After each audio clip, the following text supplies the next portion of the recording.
এইভাবে আপনারা রসুনের গুঁড়ো তৈরি করে নিয়ে কিন্তু সারা বছর ঘরে রেখে খেতে পারবেন। আপনাদের রান্নার সময় কিন্তু কোনো তাড়াহুড়ো লাগবে না। অল্প একটু প্রয়োজন অনুযায়ী রসুনের গুঁড়ো আপনারা রান্নার সময় দিয়ে রান্না করতে পারবেন। নমস্কার, বাঙালির পেট পোয়া চ্যানেলে আপনাদের সকলকে জানাই স্বাগত। আজকে আমি আপনাদের সঙ্গে কোনো রান্নার রেসিপি তৈরি করে শেয়ার করব না। আজকে আমি আপনাদের রান্নায় উপকারে লাগবে এরকম একটা ভিডিও তৈরি করে শেয়ার করব। আমরা যখন আমিষ রান্না করি তখন কিন্তু অনেক সময় রসুনের পেস্ট বা বাটার প্রয়োজন হয়। তো এই রসুন বাটা বা পেস্ট করার জন্য কিন্তু আমাদের অনেকটাই সময় লাগে, কারণ রসুনগুলোকে ছাড়াতে হয়, রসুনটাকে পেস্ট করতে হয়। এমনিতেই রান্নার সময় অনেকটা তাড়াহুড়ো থাকে, আর এই কাজগুলো করতে কিন্তু আমাদের সেই সময় অনেকটাই ঝামেলায় পড়তে হয়। তাই আজকে আমি আপনাদের সঙ্গে রসুনের গুঁড়ো তৈরি করে সংরক্ষণ করে কীভাবে রাখবেন সেই ভিডিও তৈরি করেই শেয়ার করব। আজকাল বাজারে কিন্তু রসুনের গুঁড়োও কিনতে পাওয়া যায়, কিন্তু সেটার যে কতটা খাঁটি তাতেও সন্দেহ আছে। তাই আপনারা ঘরে নিজে কীভাবে রসুনের গুঁড়ো তৈরি করে সংরক্ষণ করতে পারবেন আর রান্নার সময় সহজে ব্যবহার করতে পারবেন সেই ভিডিও তৈরি করে আপনাদের সঙ্গে শেয়ার করছি। বন্ধুরা, প্রথম থেকে শেষ পর্যন্ত তাহলে আমার ভিডিওটা দেখবেন, তাহলে আপনারা বুঝতে পারবেন যে কীভাবে রসুনটা গুঁড়ো করে সংরক্ষণ করবেন। আমি রসুনের গুঁড়ো তৈরি করে সংরক্ষণ করে রাখার জন্য 1 কিলো রসুন নিয়েছি। এই দেখুন, এখন কিন্তু রসুনের দাম বাজারে অনেকটাই সস্তা। আমাদের 1 কিলো রসুন আনা হয়েছে 50 টাকা দিয়ে, পাইকারি বাজারের দোকান থেকে কিনে আনা হয়েছে, এই জন্য দামের পরিমাণটা আরও অনেকটাই সস্তা পাওয়া গেছে। তো এই সস্তার সময় আপনারা রসুন কিনে ঘরে যদি গুঁড়ো করে রাখেন তাহলে কিন্তু আপনারা সারা বছর খেতে পারবেন। এক এক সময় কিন্তু রসুনের দাম অনেকটাই বেশি হয়, এক একটা রসুনের দাম 4-5 টাকা করেও হয়ে থাকে কিন্তু অনেক সময়ে। এবার এই রসুনগুলোর খোসা আমি ছাড়িয়ে নেব। রসুনগুলোর এই মাথার দিকের অংশটা কেটে নেব আর পেছনের দিকের অংশটা আমি কেটে নেব।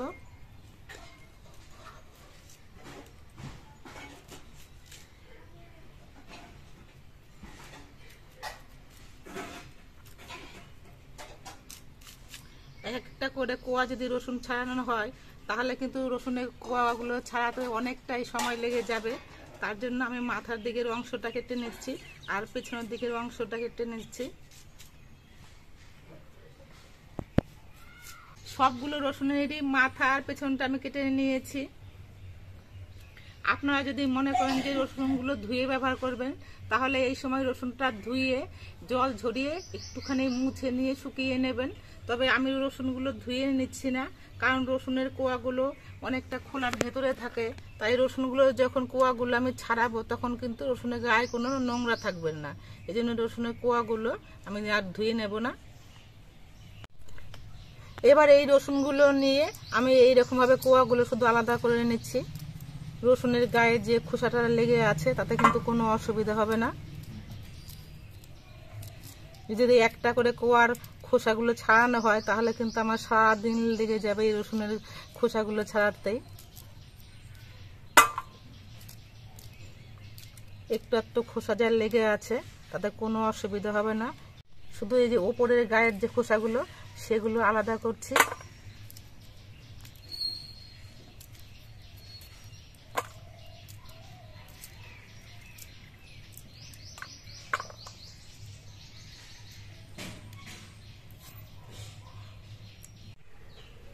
এই দেখুন, সবগুলো রসুনের কোয়া আমি আলাদা করে নিয়েছি। আর এই রসুনের কোয়াগুলো আলাদা করার সময় কিন্তু আলগা আলগা যে রসুনের খোসাগুলো ছিল সেগুলো কিন্তু সব বেরিয়ে গেছে, আর একেবারে ভেতরের ফ্রেশ কোয়াগুলো বেরিয়ে গেছে। এর মধ্যে কিন্তু কোনো নোংরা নেই, দেখুন একেবারে পরিষ্কার রসুনের কোয়া। এবার এই রসুনের কোয়াগুলোকে আদা বাটা করে নিতে হবে, মানে একেবারে মিহি করে বাটা যাবে না, একটুখানি থেতো করে নিলে যেমন হয় ঠিক সেরকম ভাবে বেটে নিতে হবে। আমি একটা মিক্সি জারের মধ্যে কিছুটা রসুনের কোয়া নিচ্ছি, একবারে সবটা নেওয়া যাবে না।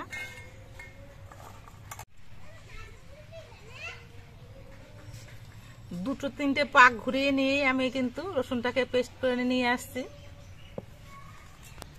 সবগুলো রসুন নিয়ে আমি মিক্সিতে দিয়ে এরকম আদা আদা ভাবে বেটে নিয়েছি। এই দেখুন, একেবারে মিহি পেস্ট করলে কিন্তু রসুন থেকে অনেকটা জল বেরিয়ে যাবে, এই জন্য এরকম আদা আদা ভাবে বেটে নিতে হবে। এবার দুটো থালা নিয়েছি, এই থালার মধ্যে দুটো সাদা কাগজ পেতে নিচ্ছি। এই সাদা কাগজগুলো ভেতরে নিলে রসুনগুলো খুব তাড়াতাড়ি শুকাবে, এই জন্য কাগজগুলো দিচ্ছি। এবার বেটে নেওয়া রসুনগুলো এইভাবে থালার মধ্যে ছড়িয়ে দিতে হবে।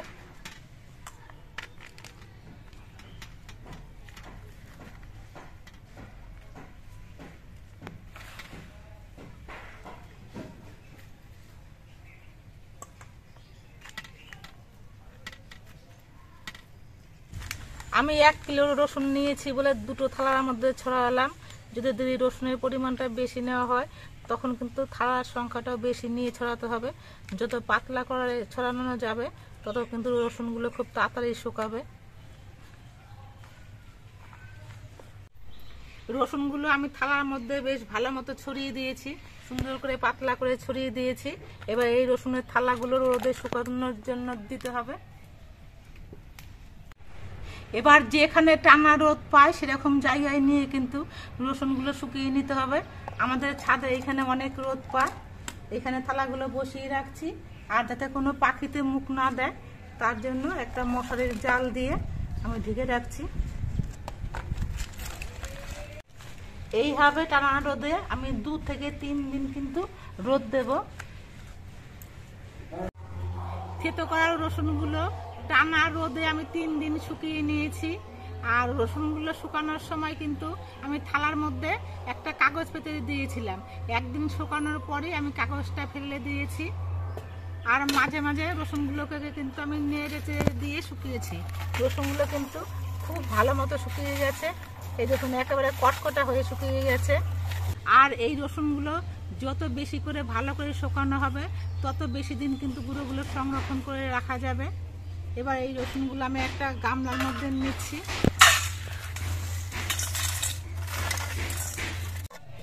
অল্প অল্প রসুন থালার মধ্যে লেগে পড়েছে, এই রসুনটা একটা চামচ দিয়ে ছড়িয়ে নিচ্ছি। এই জন্য এই কাগজটা পেতে দেওয়া হয়, কিন্তু কাগজটা অনেকটাই ভিজে গেছিল বলে আমি কাগজটা ফেলে দিয়েছিলাম। সবটুকু রসুন নিয়ে আমি একটা গামলার মধ্যে তুলে নিয়েছি। এবার হাত দিয়ে অনেক বড় বড় যে দলাগুলো রয়েছে সেগুলো একটু চেপে চেপে ভেঙে নিচ্ছি।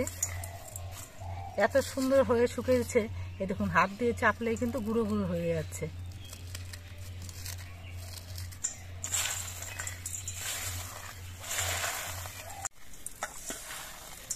হাত দিয়ে দলাগুলো ভাঙার পর এরকম একটুখানি ঝাঁকিয়ে নিচ্ছি, তাহলে অল্প অল্প রসুনের খোসা কিন্তু ওপর দিয়ে এরকম উঠে আসছে।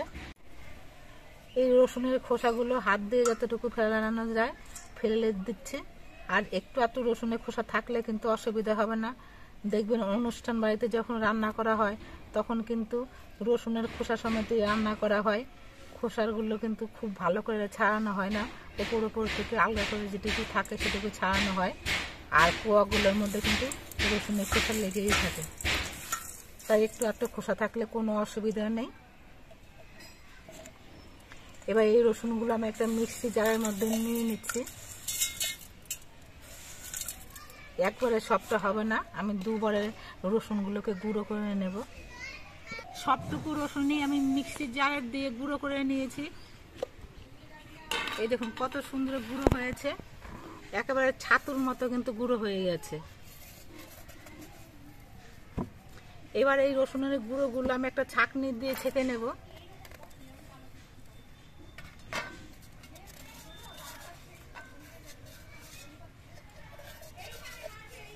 খুব ভালো করে শুকানো হলে তবেই কিন্তু এত সুন্দর গুঁড়ো হবে।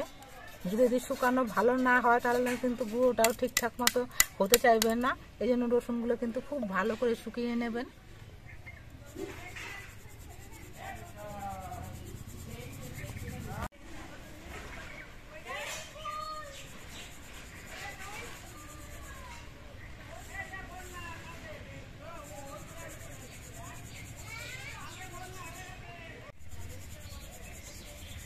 রসুনগুলো ছেঁকে নেওয়ার পর এখনো অল্প অল্প কুচি কুচি রয়েছে, এগুলোকে আবার মিক্সি জারে দিয়ে আবার গুঁড়ো করে নেব। সবটুকু রসুন নিয়ে আমি গুঁড়ো করে ছেঁকে নিয়েছি। এই দেখুন কতটা রসুনের গুঁড়ো হয়েছে। এবার এই রসুনের গুঁড়োগুলো আমি একটা কাচের পাত্র নিয়েছি, তার মধ্যে ভরে রাখছি। এইভাবে আপনারা রসুনের গুঁড়ো তৈরি করে নিয়ে কিন্তু সারা বছর ঘরে রেখে খেতে পারবেন। আপনাদের রান্নার সময় কিন্তু কোনো তাড়াহুড়ো লাগবে না। অল্প একটু প্রয়োজন অনুযায়ী রসুনের গুঁড়ো আপনার রান্নার সময় দিয়ে রান্না করতে পারবেন। আপনারা দেখতে পেলেন আমি কিভাবে রসুন গুঁড়ো করে সংরক্ষণ করে রাখলাম। এখন বাজারে রসুনের দাম অনেক সস্তা। আপনারা রসুন কিনে এরকম গুঁড়ো করে রেখে দেবেন, তাতে কিছুটা পয়সাও সাশ্রয় হবে। কারণ এক এক সময় কিন্তু রসুনের দাম অনেক বেশি থাকে, এই জন্য কম দামের সময় রসুন কিনে এনে এরকম গুঁড়ো করে রাখলে কিন্তু আপনারা সারা বছর খেতে পারবেন। আর রান্না করার সময় যে রসুন ছাড়ানোর একটা তাড়াহুড়ো থাকে, সেই তাড়াহুড়োটা থাকবে না। আপনাদের প্রয়োজন অনুযায়ী একটুখানি গুঁড়ো দিয়ে আপনারা রান্নাটা করে নিতে পারবেন। আর আমাদের ভিডিওটা আপনাদের কেমন লাগলো, যদি ভালো লাগে ভিডিওটিতে একটি লাইক দেবেন, নতুন বন্ধু হলে চ্যানেলটিকে সাবস্ক্রাইব করে দেবেন। সকলে সুস্থ থাকবেন, ভালো থাকবেন। দেখা হবে পরবর্তী আরেকটি ভিডিওতে।